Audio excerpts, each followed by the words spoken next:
மரத்தை கூட காணமே. ஒரு மரம் இருக்குடா. போக வேண்டியதான். சபா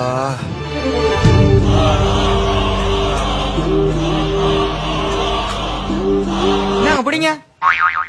நோட்டீஸ்லாம் வேணாம்ப்பா. என்னது நோட்டீஸா? யோ டோக்கன் பிடி 1000 ரூபாடு. டோக்கனா? 1000 ரூபாயா? எதுக்கியா? பின்ன மரத்து நிழல்ல நிக்கிறேல்ல, இந்த மரத்தை எங்க கம்பெனி தான் 99 வருஷத்துக்கு லீஸுக்கு எடுத்திருக்கு. 1 மணி நேரத்துக்கு 1000 ரூபா வித் ஃப்ரீ வைஃபை. என்னடா சொல்றீங்க? அண்ணா 1 மணி நேரத்துக்கு இந்தாங்க மச்சான். வைஃபை ஃப்ரீ தானே? ஆமா மச்சான், இன்னைக்கு ஃபுல் பண்ணுதான். வா. ஏயா வைஃபை ஃப்ரீ, மரத்து நிழலுக்கு காசா? ஏண்டா குடிக்கிற தண்ணியா காசு கொடுத்து வாங்குவீங்களா? நிழலுக்கு காசு கொடுத்து நிக்க மாட்டீங்களோ? இதுக்கே பிடிக்கிற